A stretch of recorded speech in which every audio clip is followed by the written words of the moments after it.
அன்பு நண்பர்களே, அவசிய செய்திகளின் இன்றைய செய்தி தொகுப்பை உங்களுக்கு வழங்குவது உங்கள் பேரன்புக்குரிய தொகுப்பாளினி நான் ஜனனி கணேசன்.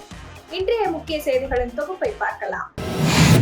பாஜகவின் செயல் திட்டத்தை நடைமுறைப்படுத்த பலர் பல வேஷம் போடுகின்றனர். சில பேர் சினிமா புகழோடு வந்துள்ளனர், ஹீரோ என்ற வேஷத்துடன் வந்துள்ளனர். நாம் எச்சரிக்கையாக இருக்க வேண்டும் என்று திருச்சியில் நடந்த பேரணியில் விடுதலை சிறுத்தைகள் கட்சி தலைவர் திருமாவளவன் பேசினார்.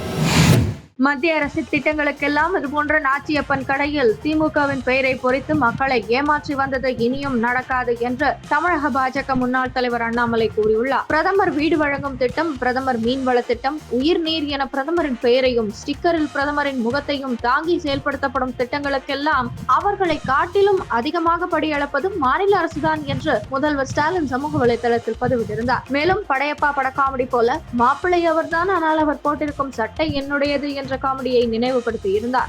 இதை தொடர்ந்து அண்ணாமலை முதல்வர் ஸ்டாலினுக்கு பதிலடி தரும் வகையில் அறிக்கை வெளியிட்டுள்ளார். இந்தியா முழுவதும் மொத்தம் 54 மத்திய அரசு உதவியில் செயல்படும் திட்டங்களும் 260 மத்திய அரசின் பல்வேறு துறைகளின் நேரடி திட்டங்களும் செயல்படுத்தப்பட்டு வருகின்றன. தமிழகத்தில் மட்டும் கடந்த 4 ஆண்டுகளில் வரி பகிர்வு, மானியங்கள், உதவித்தொகை, திட்டங்களுக்கான பங்கீடு, நெடுஞ்சாலைகள், விமான நிலையங்கள், துறைமுகங்கள், ரயில்வே உள்ளிட்ட மத்திய அரசு துறை திட்டங்கள் என 5,47,280 கோடி ரூபாய் நிதி மத்திய அரசு வழங்கியுள்ளது. உண்மை இப்படி இருக்க, முரசொலியை திமுகவினரே படிப்பதில்லை என்பதற்காக ஆங்கில முரசொலியில் தங்கள் வசதிக்கேற்ற கதைகளை எழுத சொல்லி அதை கொண்டு வந்தால் மக்கள் நம்பி விடுவார்கள் என்று நினைத்துக் கொண்டிருந்தார் முதல்வர் ஸ்டாலின். மேலும் கோவில் படத்தில் வரும் வடிவேலு நகைச்சுவையை போல மத்திய அரசின் திட்டங்களுக்கெல்லாம் இது போன்ற நாச்சியப்பன் கடையில் திமுகவின் பெயரை பொறித்து மக்களை ஏமாற்றி வந்தது இனியும் நடக்காது என அண்ணாமலை திட்டவட்டமாக கூறியுள்ளார். மத்திய பிரதேசத்தின் பாலக்காட்டில் நடந்த என்கவுண்டரில் 3 பெண்கள் உட்பட 4 நக்சலைட்டுகள் கொல்லப்பட்டனர். மதுரை மாவட்டம் வி சத்திரப்பட்டி போலீஸ் ஸ்டேஷனை சூறையாடிய இருவரை பிடிக்க 4 தனிப்படைகள் அமைக்கப்பட்டுள்ளன.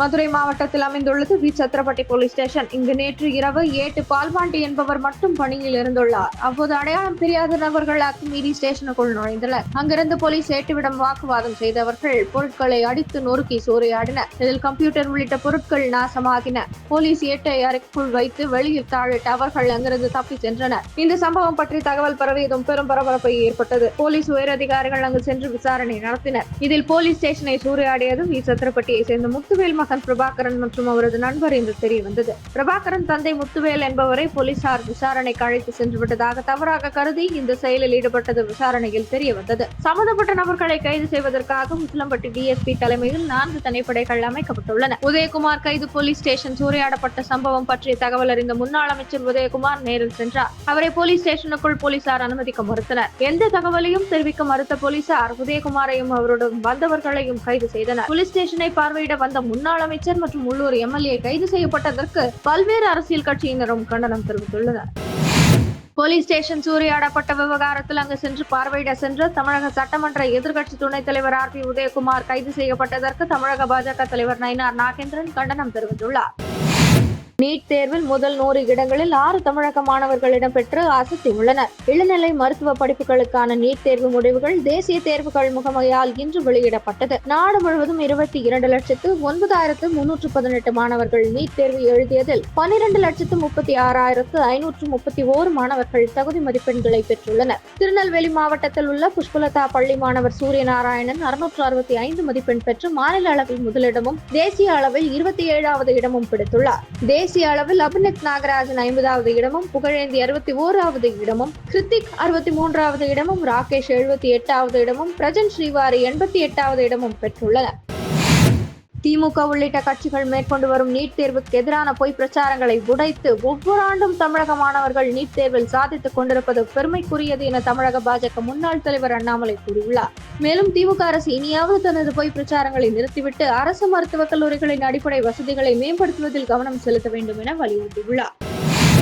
தனித்துதான் போட்டியிடுவோம், கூட்டணி சரிவராது, மக்களை நம்பி தனியாக நின்று மக்களுக்காக போராடுவோம் என செய்தியாளர்கள் எழுப்பிய கேள்விக்கு நாம் தமிழர் கட்சி ஒருங்கிணைப்பாளர் சீமான் தெரிவித்தார். பிரதமர் மோடி இன்று முதல் 4 நாள் அரசுமுறை பயணமாக கனடா, சைப்ரஸ் நாடுகளுக்கு செல்கிறார். கனடாவில் ஜூன் 16, 17 ஆகிய தேதிகளில் நடைபெறும் G7 உச்சி மாநாட்டில் பங்கேற்பார் என்ற செய்தி வெளியாகியுள்ளது. அமெரிக்காவில் ஜனநாயக கட்சியை சேர்ந்த சட்டசபை உறுப்பினர் மெலிசா ஹார்ட்மேன் மற்றும் அவரது கணவர் சுட்டுக் கொல்லப்பட்டனர். இத்துடன் இன்றைய முக்கிய செய்திகள் நிறைவடைந்தன. மீண்டும் நாளை காலை 8 மணிக்கு உங்களை சந்திக்கிறேன். மறக்காமல் சேனலை சப்ஸ்கிரைப் செய்வதுடன் அனைவருடனும் பகிருங்கள். நன்றி, வணக்கம், ஜெய் ஹிந்த்.